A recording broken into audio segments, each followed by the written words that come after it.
Yesterday, at precisely 1:02 p.m. French time, the long-awaited start of the Vondée Globe was unleashed.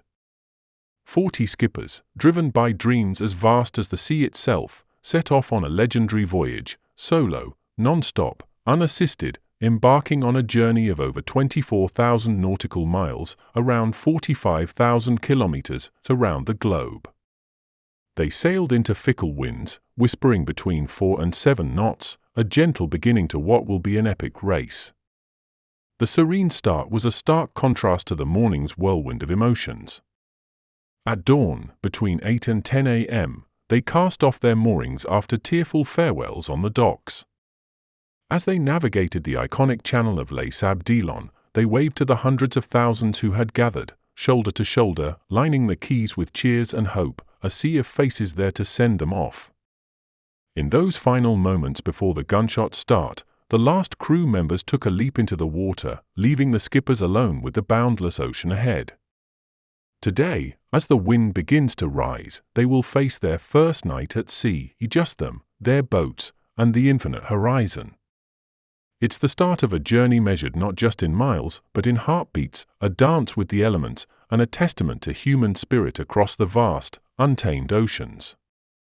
Vondée Globe Start Day remains one of the most outstanding fan experiences in world sport, and today was bigger and more emotional than ever, not least because 4 years ago the 2020 to 2021 race started behind closed doors locked down by the global pandemic. For 3 months in the midst of that period, this mythical race anchored the lives of people all around the world, especially in France. Following the skipper's exploits was the perfect daily antidote to the stresses and strains of life under lockdown. The start of this 10th edition has been equal parts a thank you to the race, the skippers, the organizers, and the region, as it has been an expression of freedom in every sense. Through the 3-week build-up to start day, unprecedented crowds have gathered in Lay Sabb to file down the race pontoon and pay homage to the intrepid skippers and their boats. But today was one of celebration and high emotion. Crowds forming from 0430 hours, lining either side of Lay Sabb legendary channel, the tidal canal which brings craft into the heart of the town, and in one huge voice, over the course of 2 hours, bid the racers farewell, fair winds, and a safe circumnavigation. After losing his footing on the pontoon during his dock out, dropping partly into the water, New Zealander Conrad Coleman found himself forced to start over an hour late after getting a rope snagged in his propeller on MS Amlin. Adhering strictly to the starting protocols for getting help to sort his problem, the crazy Kiwi began his race at 14:17 hours, an hour and 15 minutes after the fleet. But then, whether propelled by the added motivation of atoning for his pre-start problems, or just being better able to pick his way round the fleet in the building northerly wind, Coleman was leading the whole Vondée Globe fleet through the late afternoon as they head south towards Cape Finisterre on the northwest corner of Spain, where the winds are expected to be more than 25 knots. Winds are expected to strengthen. Strategically, the key will be to get west to where the breeze is forecast to come in stronger but jibing downwind, to use the little shifts in wind direction to make sure you are making the optimum speed most directly to the south. The leaders should be off Cape Finisterre by midday or early afternoon Monday.